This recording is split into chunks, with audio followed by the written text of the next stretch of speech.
Damn! If I don't do something, they're gonna blame me for the murder. Don't they understand? If they convict me, everyone's gonna die. It's still too early to decide conclusively that Makoto is the killer, wouldn't you say? Because you see, if the room did belong to the killer, then they did something most bewildering. And until we unravel that little mystery, you simply can't declare that he's the killer. Bewildering? What the hell are you talking about? Something was missing from the scene of the crime that by all rights should have been there. You know what I'm talking about, don't you? Your first Hangman's Gambit is about to begin. Would you like to hear more? Absolutely. As things advance further in a class trial, the Hangman's Gambit will eventually take place. The point of this is to reveal an important phrase related to the incident in question. You'll have to deduce the phrase from the letters flying around and the letters already known. Complete the phrase by shooting down the flying letters in the right order. Use the mouse to aim and press the left mouse button to shoot the desired letters. If you shoot down the wrong letters, you'll suffer damage to your influence gauge. If this gauge reaches 0, or if you run out of time, you fail. Well then, good luck and have fun. Something that should have been at the scene, but wasn't. That must be the crucial point. I'm trying to think hard about this, but I feel like I'm overlooking something, but I can't really think of it at the moment. If we can just figure out what that something is. Or maybe we don't have that information at all and only she does.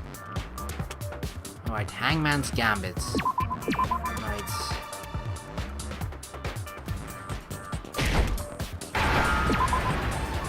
So the A, I seriously don't know what. Hair! Alright. Now I understand. That's right.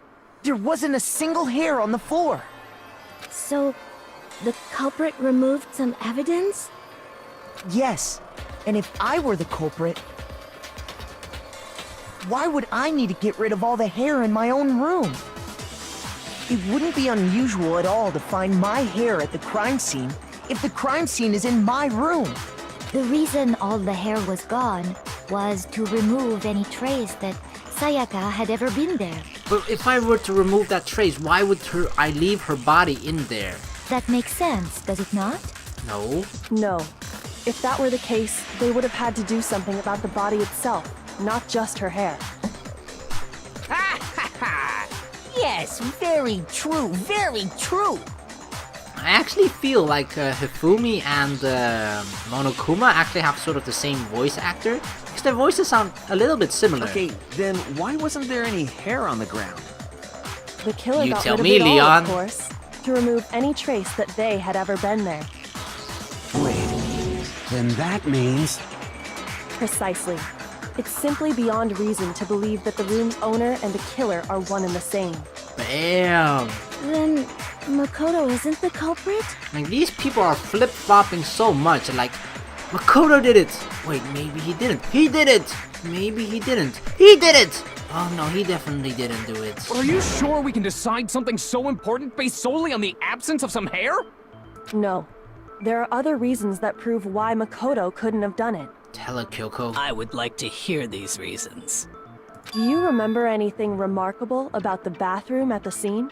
Sayaka was attacked in the main room first, then fled into the bathroom. Bam, here we right? go. Yep. Yeah, then they ran after her, got into the bathroom, and stabbed her.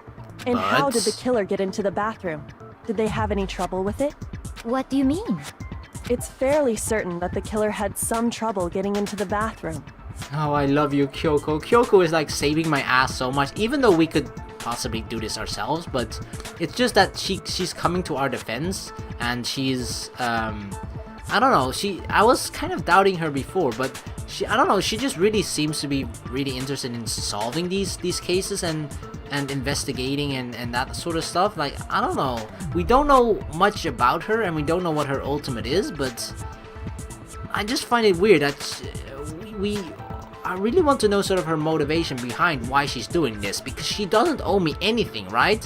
Which means that she only has to be doing this just for the sake of itself. I mean, sure, okay, she she's looking at the thing that I like the most is that she's looking at everything objectively rather than looking through it through a scope of like, oh, Makoto probably did it.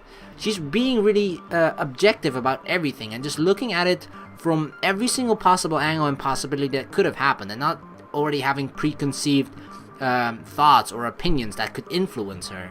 There was clear evidence left behind. Do you remember, Makoto? Yep. The killer struggled getting into the bathroom, and the evidence that proves it is the object the killer broke. The doorknob. Oh, with right key? Okay. I got it! Evidence that the killer had trouble getting into the bathroom. You're talking about the doorknob, right? Huh? The doorknob? What doorknob? The doorknob for my bathroom. It was completely broken. See how the top part was unscrewed? And the doorknob's about ready to fall off? Oh yeah, true. But what does it mean? How did they all see that? Did he like show them a screenshot of it or something? Oh, I guess he's like opening the Monokuma file in which everything is sort of sorted, all the truth bullets and all the evidence and stuff that we found, I guess. In trying to bypass the lock, they ended up nearly removing the entire doorknob. This is another most bewildering act for the room's owner. It proves Makoto is beyond suspicion. So what? You're saying he wouldn't break the door in his own room? But if the only choice you have is to break it, you break it. There's nothing bewildering about it. You still don't see? Okay then. Don't worry, we got him, Kyoko. Let's take another look at how the incident unfolded. Hopefully that will help you understand. Kyoko said it was a bewildering act. I almost didn't notice it at first, but is that the key point here? There's a bit more to learn about non-stop debates. Would you like to hear more? Definitely, absolutely. From here on out, the number of weak spots will start going up. But no matter how many weak spots, there's essentially only one lie or contradiction in that debate. What I'm trying to say is, not all weak spots you see are necessarily false. Use a truth bullet on the wrong one, and you will not only fail to refute what they said, but you'll also lower your trust with everyone, and your influence gauge will take damage. Now this is important, because if your influence gauge reaches 0, you fail. You'll have to rely on your own logic to determine which weak spots are actually lies or contradictions. Well then, good luck and have fun. Right, this is where things get more difficult, more complicated. Let's do this. Right, bathroom door frame. The incident took place in Makoto's room. Sayaka was first attacked in the main room. That's true, right? She then fled into the bathroom. Then the killer ran after her, Yeah. and they got into the bathroom. At that point, the killer had to try and bust down the door. Yeah. Because Sayaka had locked it. No, it's not locked. It wasn't locked. Gotcha, Leon. The reason my bathroom didn't open wasn't because it was locked.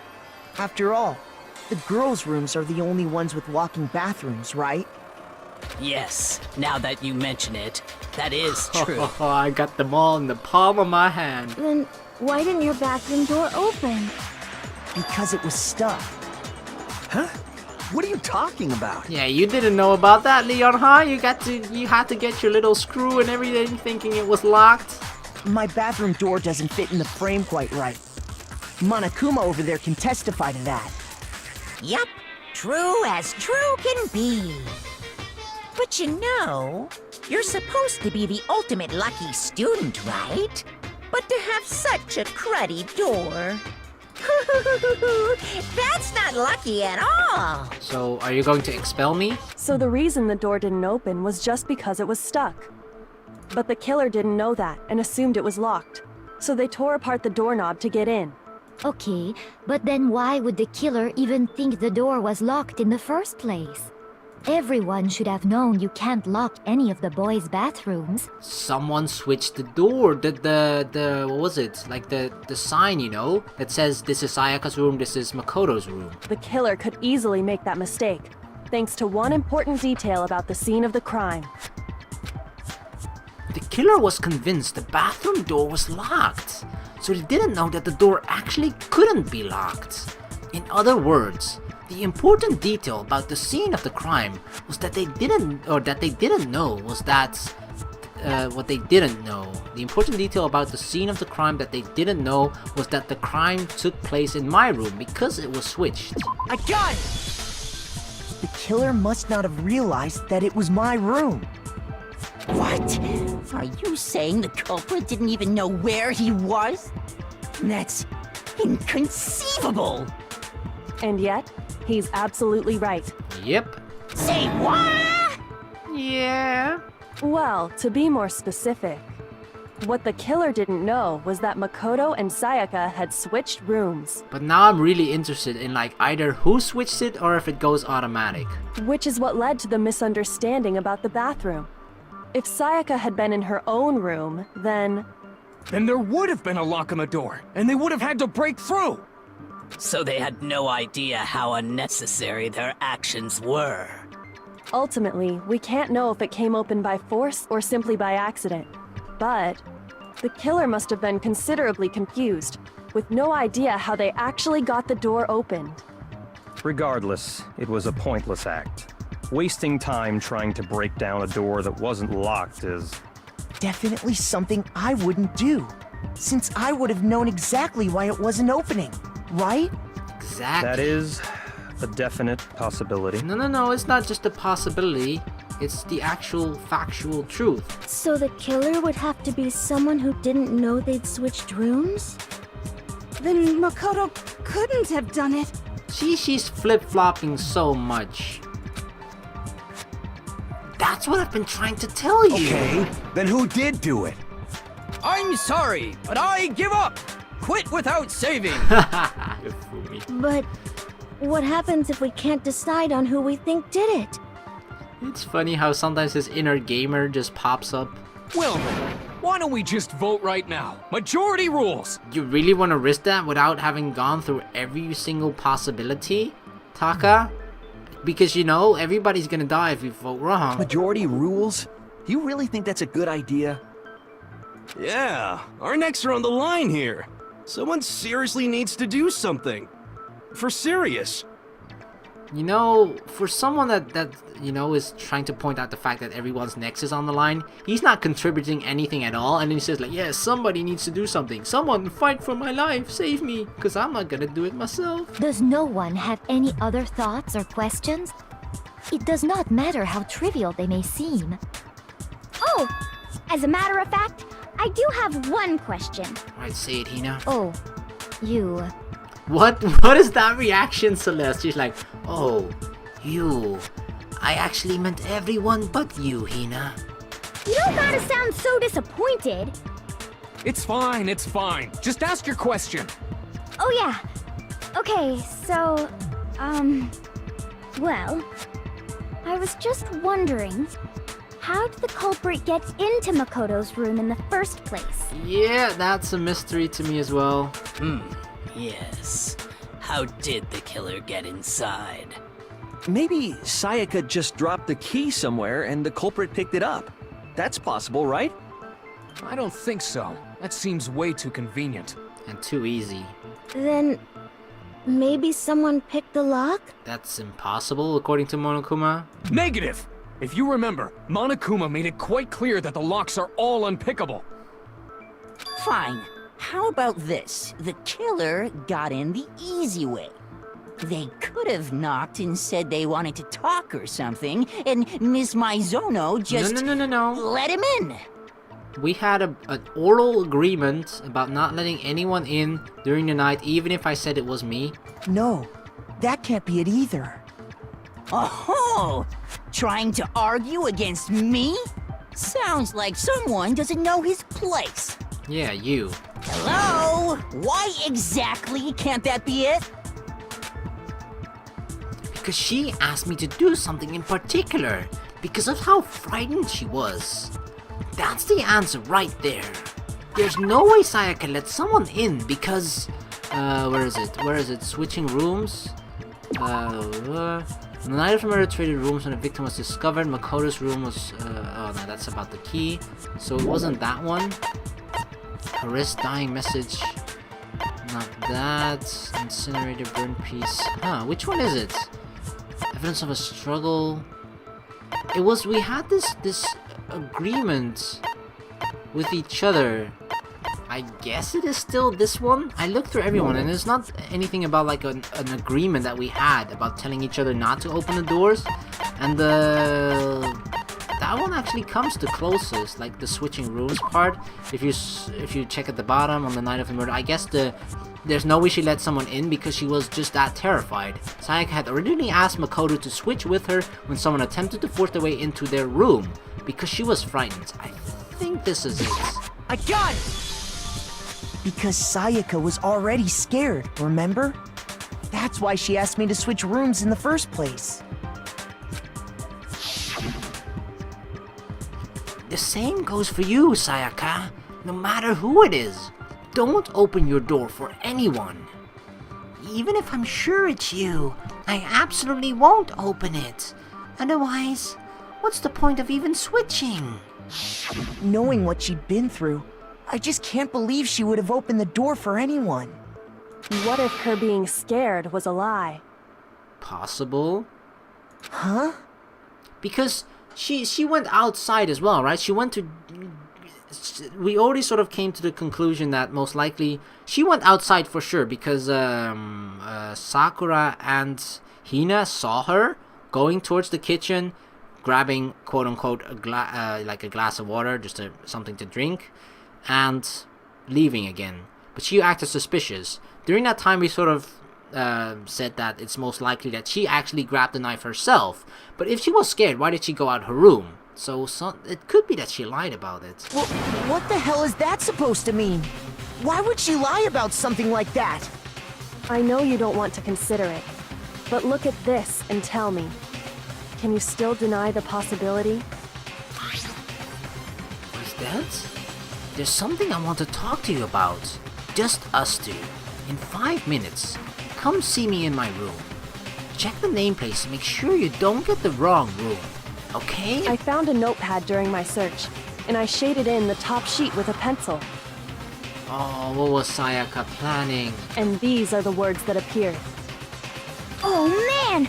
I've totally seen people do that on detective shows. I actually did it in like kindergarten. When you write, it can leave an imprint. Sketch over the next sheet of paper, and you can see the words. When I saw that, I was like, holy crap! I better make sure I rip the paper out before I use it from now on. It's a pretty old-fashioned technique, but even the classics can be surprisingly useful sometimes. Oh, and I should also mention, I found the notepad on the desk in Makoto's room. So she wrote it after we switched rooms. Huh? Which means, only someone who had been in Makoto's room before the incident could have written it. Then either it was Makoto who lived there, or Sayaka who switched rooms for a single night. So, Makoto, did you write this? Nuh-uh. No, I didn't. But... Of course you didn't. Because the note also bears a perfectly legible signature. Sayaka's signature. Then... that note... Sayaka wrote it? But why? Why would she write that? The note was likely her way of getting in touch with a certain someone. Oh my god, I don't want to think about it this way, but apparently Sayaka just thought like this was all an act for her because she was so desperate to get out, right? This was all an act for her and she sort of planned this out to try and lure someone into the room, and then she kills that person, and then that's sort of her way of escaping from things. But then how is she... the thing that I'm very curious about is how she was intending to get away with it, right? Because if she kills someone, she's the black, and then she's then not supposed to be found out. So how would that exactly happen? She must have slid it under their door to let them know she wanted to meet with them in secret. If you got an invitation like that from the ultimate pop sensation, what young man could resist? Even Hifumi says that? Who's into 2D? Of course, I'm only into 2D, so it wouldn't have any effect on me. But can we be sure anyone even got this note? And honestly, even if they did, I do not think they are at all involved in what happened. Huh? What makes you say that? Would you like to hear what I have to say? Very well then. Pay attention. Alright, we're going on a journey. Alright, make your arguments. Truth bullet, nor dorm nameplates. Sayaka and Makoto switched rooms, correct? Yes. But in the note, the place they were asked to come to, it specifically says, my room. Yeah. I see. So if someone read that note, then they would have gone to Sayaka's room. Exactly. The room that Makoto was staying in. So in other words, even if someone did read the note and did what it said, they would not have any connection to what happened. It certainly would seem that way. Alright, let's go through that again, because I'm kinda doubtful. The killer went to my room instead of Sayaka's, and the reason for that is, it has to be because of what got switched between my and Sayaka's rooms. Sayaka and Makoto this is the switched last rooms one. Like in the note. It's specifically Damn it, I see. fucked up. Then I they done would have gone goofed. exactly. The room that Makoto was... No, that's wrong!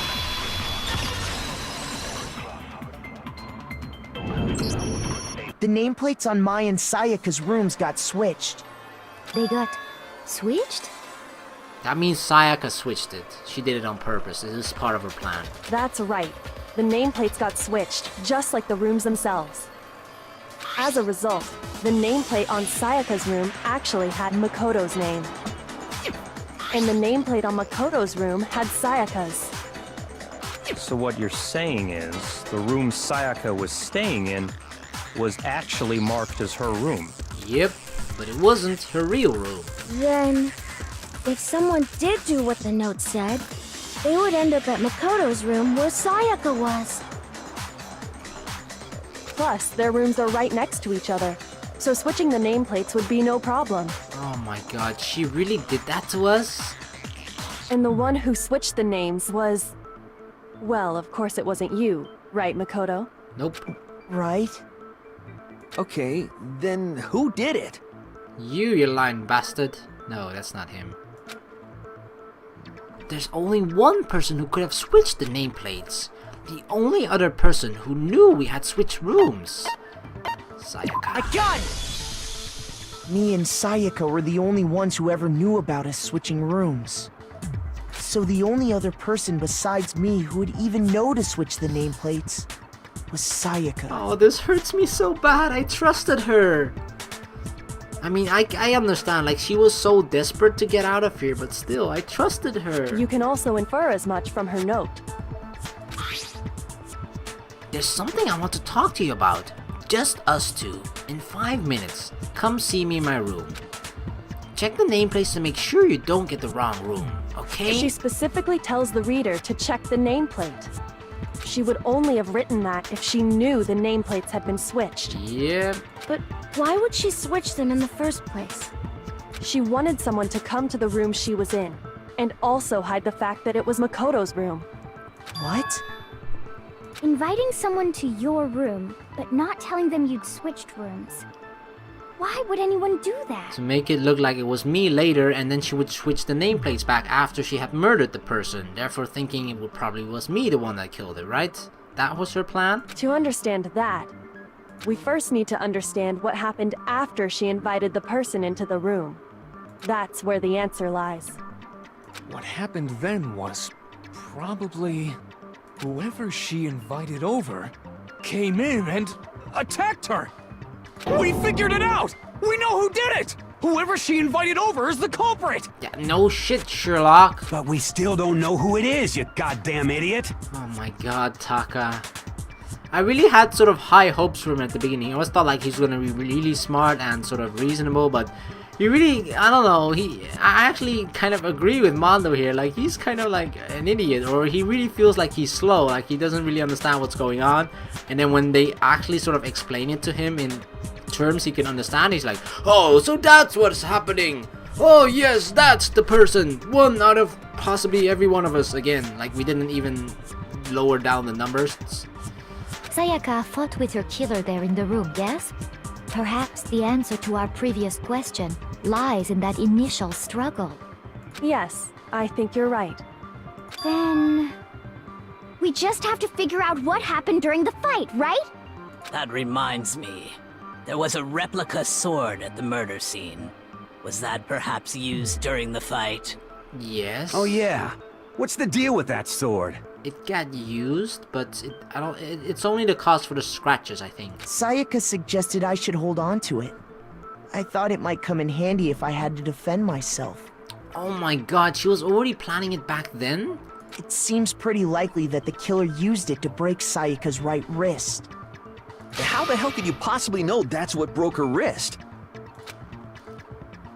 The reason I know Sayaka's wrist was broken with the fake sword is because she had gold on it.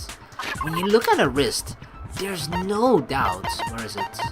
Her wrist. There it is. Her right wrist had been fractured and her wrist was glittery as the injury's location. I got it! All you have to do is take a good look at her broken wrist, and it should become pretty clear. Right there where her wrist is all swollen, there's something glittery there. See? Is that gold? I'm really interested into how he's showing this to other people, because we clearly see it pop up on our screen, right? But how does he present this piece of sort of picture or information? You know, because it's visual information. How is he showing that to all the other people? But yeah, I shouldn't be like fiddling with all the minute details. It sure is. Specifically, the gold coating from the replica sword. You barely have to touch that stuff, and it'll stick right to you. And there's some on her wrist because... I got it! Because she got hit with the sword, right there on her wrist! Thanks again, Sherlock. I see. And so the truth draws ever closer. All right, then it's about time to solve this mystery.